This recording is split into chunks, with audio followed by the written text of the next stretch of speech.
Welcome to Talking Points. My name is Dr. Stephen E. Gardner, and I'm here with you today to do our final segment on the paradigm has shifted. We've covered a lot of material, a lot of thought-provoking ideas during this time. And today I want to wrap things up. Today I want to bring some truths out that I think is really going to help us to make sense of what a paradigm is really all about, and help us to make sense that the times that we're living in right now are paradigmic times, or times that a paradigm has shifted, a time to where we learn to do and be different, a time that we learn to do and be better. So let's get right into this as we wrap this up today. The paradigm has really shifted. Now, what are you going to do about it? The paradigm has really shifted. Now, what are you going to do about it? In review, we've come to learn these things. In this series, we learned that every aspect of life operates or is influenced by a paradigm. Simply put, a paradigm is a way of doing things. Therefore, a paradigm shift is simply a move in doing things a certain way. And usually there are reasons that precede a change in the norm. There's a reason why things have changed from doing things the normal way or the way we have been used to. I'm pretty sure you've heard terms like this. Well, this is the way we've always done it, or this is what has always been expected. Yet sometimes things happen in life to where the way we've always done things, the way we've always expected, is challenged or is threatened by a different way that might be better, or by a different way that might be, most certainly is different than the way we've done things in the past. And that's what a paradigm shift is really all about. We've learned that the globe is undergoing a paradigm shift since the emergence of COVID-19. Every sector of life has made to make major and minor adjustments to what? Remain viable because of this shift.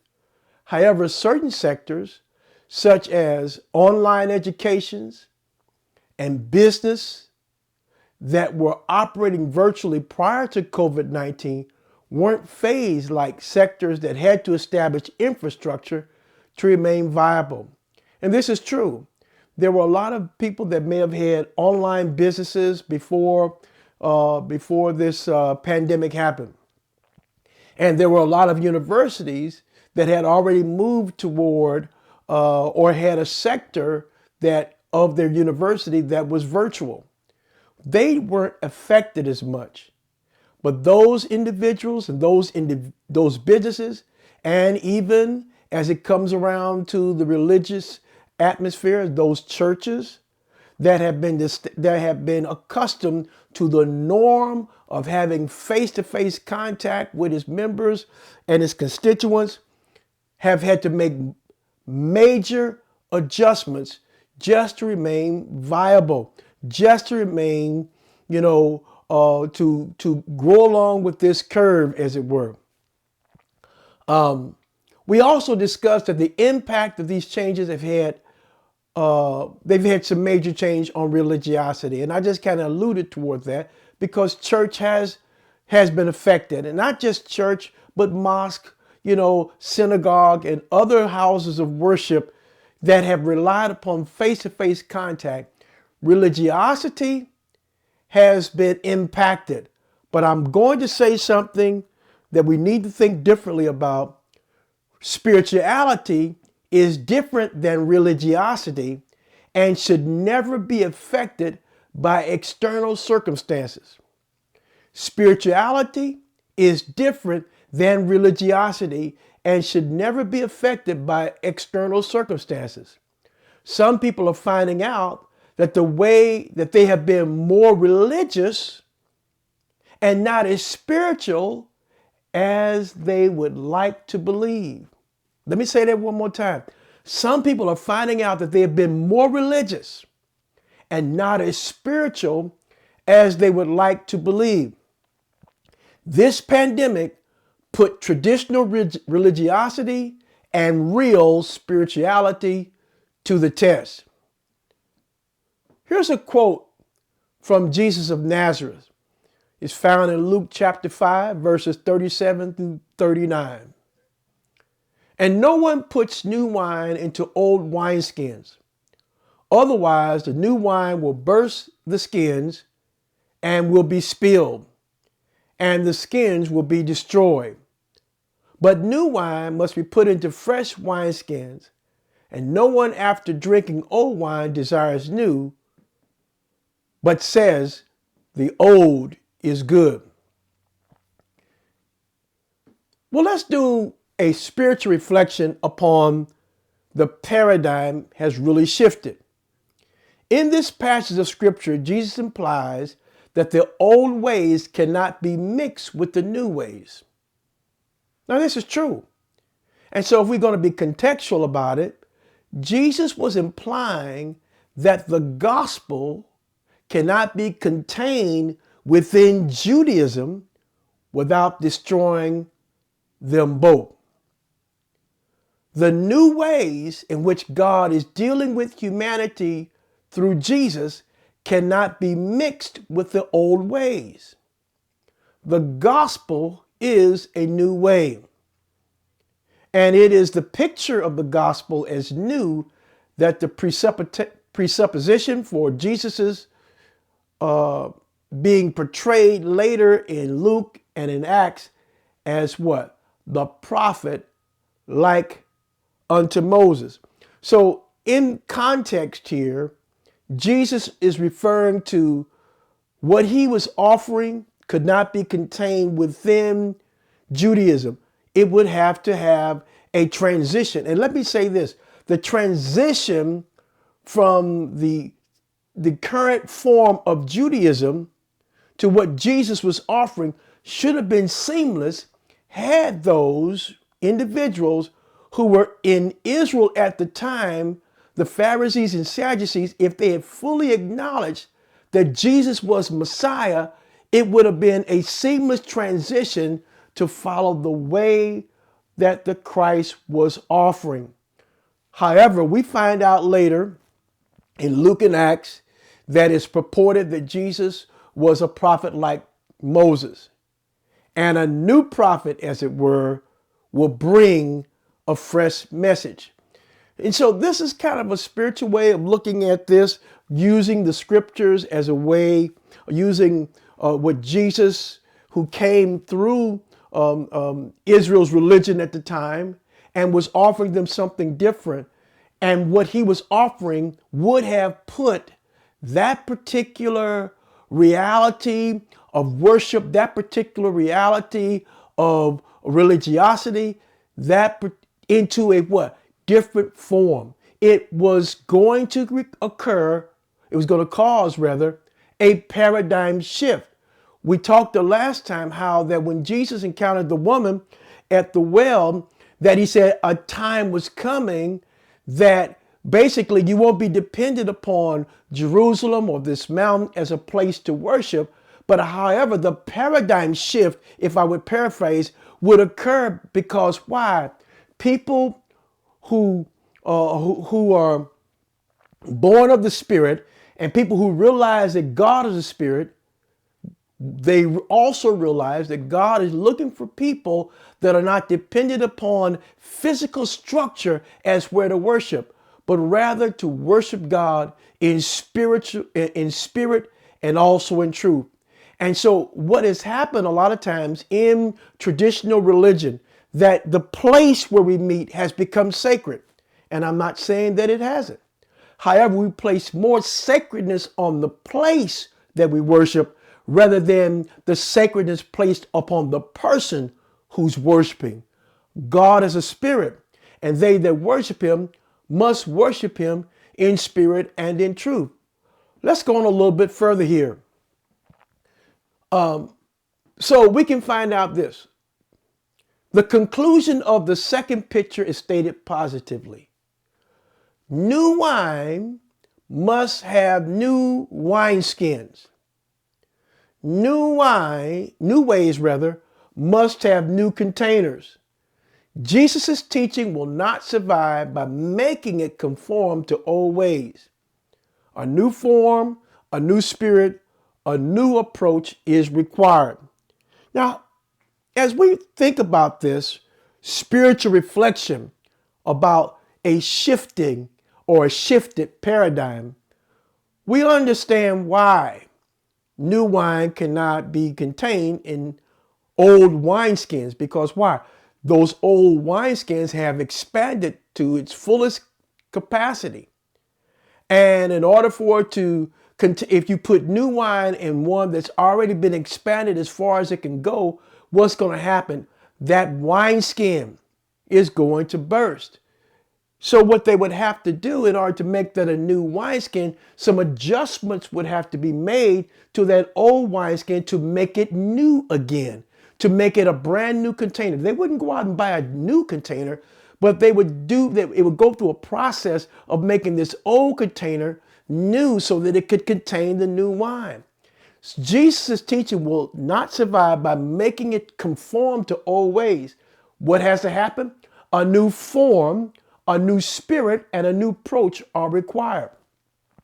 Now, if this happened in the transition from Judaism, as it were, to classic Christianity as it eventually came to be known, if that was a paradigm shift, then paradigm shifts are what? Paradigm shifts are commonplace among people and have occurred at many times throughout society. In fact, in the early church and throughout the New Age, to re-Judaize Christianity would have missed the newness of what Jesus brings. The issue raised here is one of the major concerns of the book of Acts, as the church wrestles with the proper limits of the influence of its Jewish heritage. The focus is not on the return to something old and ancient, but on the presence of something new. The focus here was not on the return of something old and ancient, but on the presence of something new. At that particular time when the church was born, Israel realized we've got something new that's going on here. These people, the people of the way, they are really following him. They have talked about his resurrection and how they've talked about he's come back to life and he's been seen by others. This is not going away. This is not changing. So what Jesus introduced into the world of religiosity, especially from a Judeo-Christian standpoint, was a new paradigm. It was a paradigm shift, that the way things are going to go from this time forward would be paradigmic. It would be a paradigm shift. It's not going away. It's not going back to the way it was, but rather, how are we going to deal with this, with the presence here of something that's new? And that's something to think about. If it happens in religiosity and in churchdom, so is it happening in other aspects of society. And we need to be open to change and cooperate with change and manage ourselves in the midst of the change, because that's where the real issue is that we're managing ourselves so much as things are changing. Well, let's look at a social application in regards to the paradigm has really shifted. Putting new wine in new wineskins suggests that we have to be open to change. And sometimes that change means that we'll have to do things differently. Sometimes that change suggests that the old approach is outdated or the situation presented requires a more relevant and viable strategy, a paradigm shift. All of society as we know it, locally and globally, have had to consider a new way of doing things as a result of the pandemic. When we are accustomed to doing things a particular way and it works for us, an immediate shift will result in resistance. Let me say this. When we are accustomed to doing things a particular way and it works for us, an immediate shift from that, guess what we're going to get? Guess what you're going to get? You're going to get some form of resistance. And that's what we see there in this particular parable that Jesus said. He says, no man having drunk old wine immediately desires new, for he says the old is better. In fact, in the King James, it says, no one having drunk old wine straightway desires new, for he says the old is better. And that is what we're hearing from people that want things to go to the way it used to be. What they're saying, in essence, is that the old is better. I like the way things used to be. I like the way things were. I was reading an article in Forbes, and I have to find it. And in Forbes, they kind of contrasted the pandemic of today and the pandemic that happened around early 1900s. I think it was the some sort of flu, as it were. And the pictures that they had were very similar to the pictures we got now. They had on masks, like we got on masks. There were other things that kind of paralleled this particular response to a pandemic. Now, our particular problem and challenge has been in this society is that we too often are too quick to politicize something and blame the left or blame the right for something that's very clear, that's above the pay grade of the left and the right. A pandemic is above the pay grade of the left and the right. It is something that happens in society that occurs from time to time, and humanity adjusts to it. If I lived along the Gulf, there are things that I'm going to be accustomed to being prepared for. And you can't put politics on a hurricane, or you can't put politics on a tsunami. If you live in that region, bottom line is you're going to have hurricanes. In fact, hurricane seasons start at a certain time, and especially around the Gulf of Mexico or the Caribbean, there are going to be hurricanes that are going to flow through that region historically every year about that same time frame. It's expected. And so a lot of times what we're dealing with here is that because this particular pandemic and outbreak is forcing a pandemic or paradigm shift upon the entire globe. And there are factions that are saying, they're saying this or that. We shouldn't do this or that. Yet it's very clear that things will happen climatically that has happened historically. And we should be open to respond to these things the best that we can and with the best that science and prayer can produce. So, what people are saying through their resistance is that the old is better. The resistance to change and adapting to safe measures for the benefit of all society has also resulted in conspiracy theories. Conspiracy theories to support not changing or minimizing the seriousness of the need to change, of the need to prepare oneself. Like we saw last year, we saw that some minimize the seriousness of COVID-19 and say, well, we'll be back to normal in 3 months. And here we are a year later and things are not back to normal. And now people are getting vaccinated to create herd immunity. Conspiracy theories are a clever device of the fearful. Let me say that again.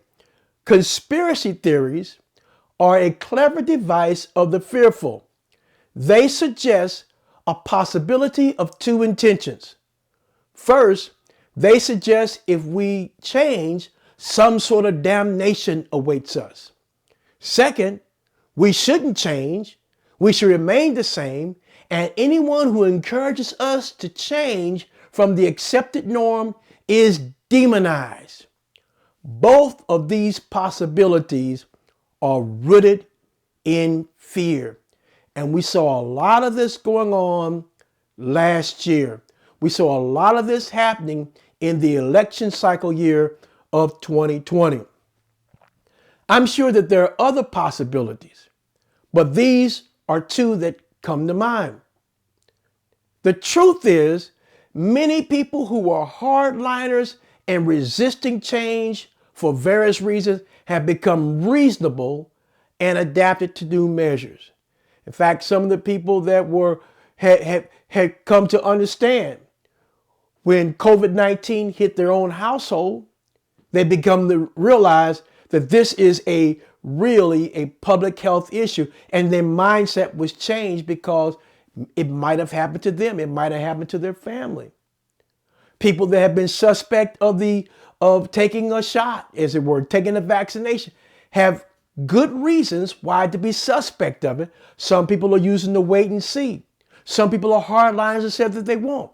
Yet I've seen people that have shifted from these hardline attitudes to one that's more reasonable to adapt these new measures. In fact, I was not so open to the idea of getting a shot, as it were, but I eventually came around to see that this was something that's not just about me, but it's about all of us, and that it's a good thing. We obey the science in the simplest things in life because prior to this, the science has revealed that things happen when we don't obey certain biological functions. For example, we obey the science every morning when we get up and we brush our teeth, as it were. Picking up a toothbrush and toothpaste has to do with science. Someone proven that oral hygiene, protects your gums, protects your teeth, and most certainly protects people from turning their nose up at you if you don't engage in some sort of oral hygienic exercise. We obey the science in the simplest things. It's when people run awry with conspiracy theories that make these normal things that we do to become blown or to be minimized because there is a tendency to not want to change. Now, nobody wants to change when things have been so comfortable to be the way they are. However, it's a time and a season that we need to be open to all the possibilities that have to do with this kind of change. I'm going to say this again. I'm sure that there are other possibilities, but the two that I've mentioned have come to mind. The truth is, many people who are hardliners and resisting change for various reasons have become reasonable and adapted to new measures. Straightway, they didn't desire the new, but now they have come around. The word straightway means immediately. This lends to the idea that people have warmed up to something new, something different, something fresh. Paradigm shifts have to be warmed up to by all interested parties. It is certainly not easy to shift from something that you are used to. It is not easy to shift from something that you are comfortable with to something that's unfamiliar. That's not comfortable.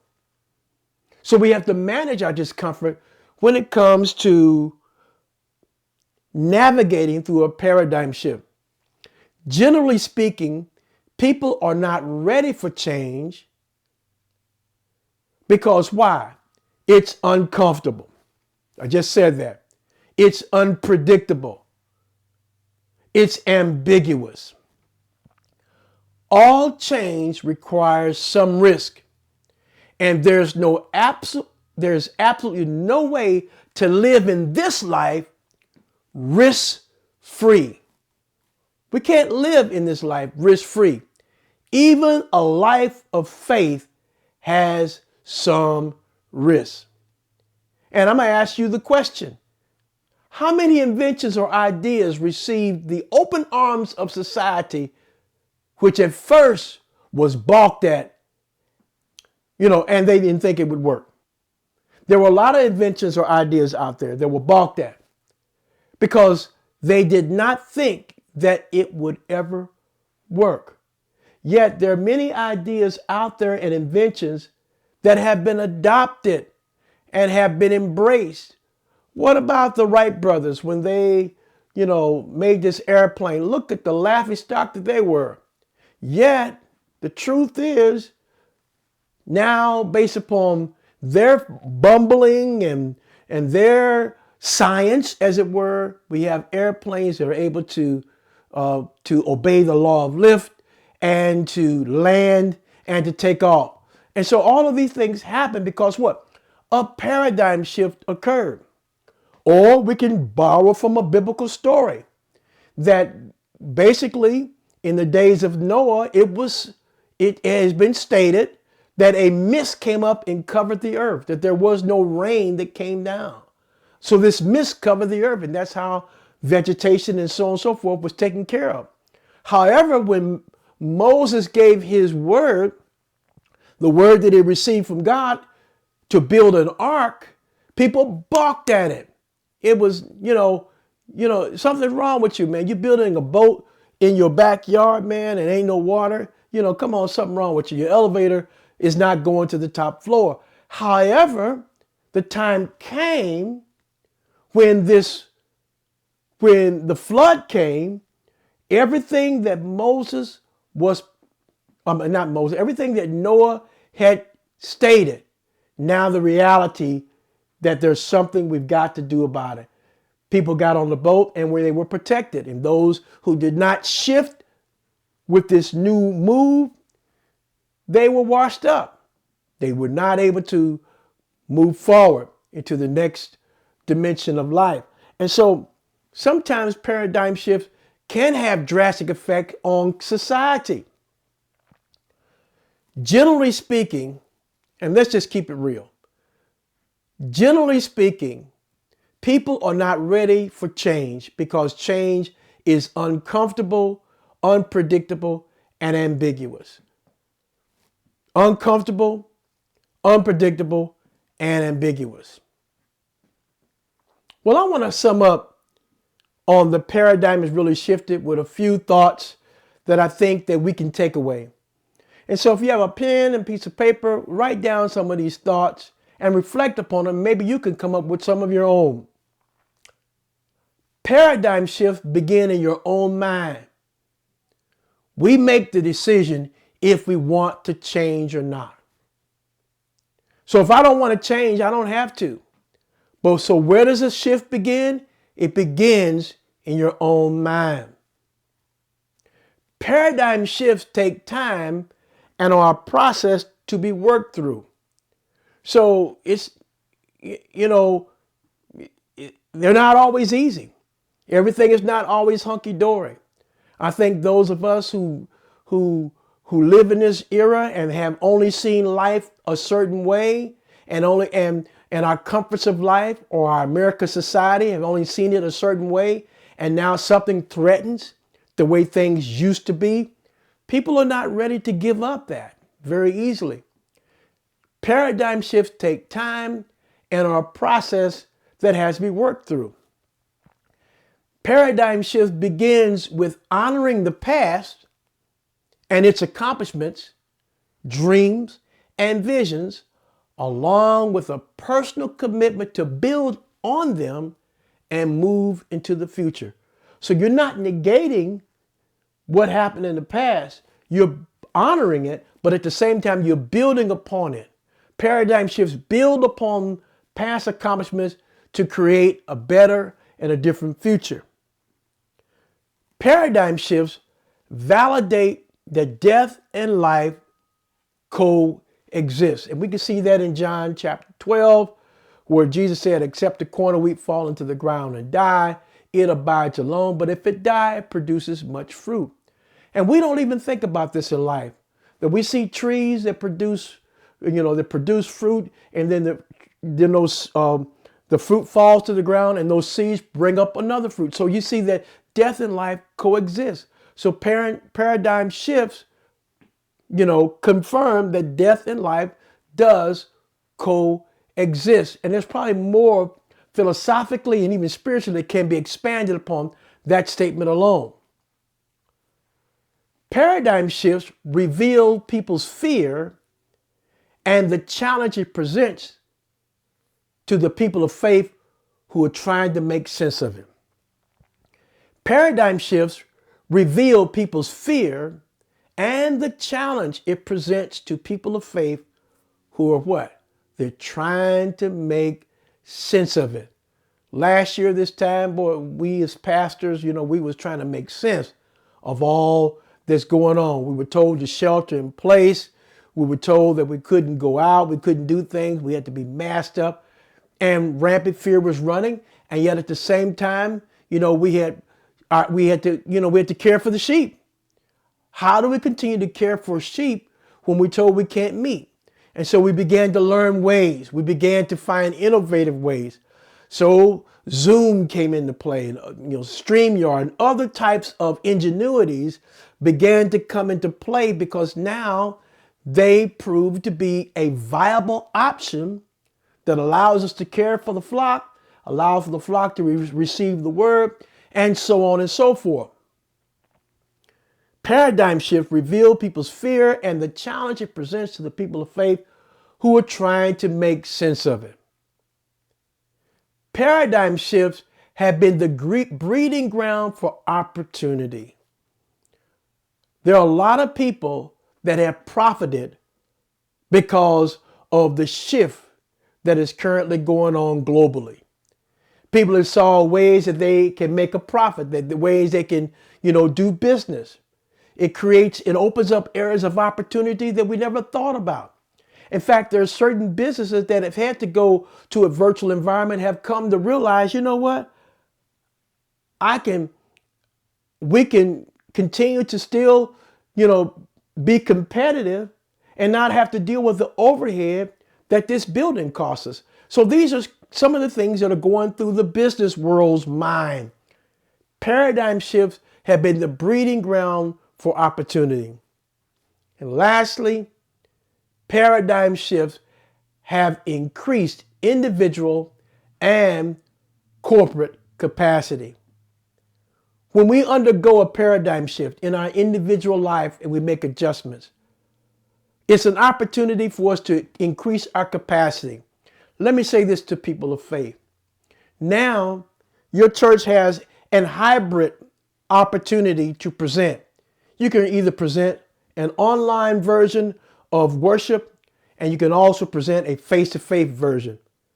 And hybrid approach we see happening in business, where a lot of businesses now realize, hey, we don't want to do away with this virtual context, but this virtual opportunity has opened doors that otherwise we would not have this a situation to benefit us.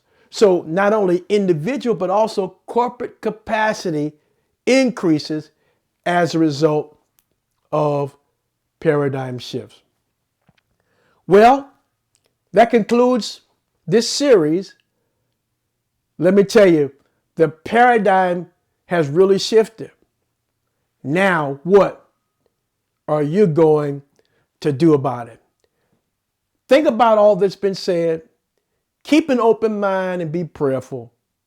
Maybe God is speaking to you in this time to do something you've never done before, to come up with a witty invention, to come up with an idea, to come up with a better way that society can benefit.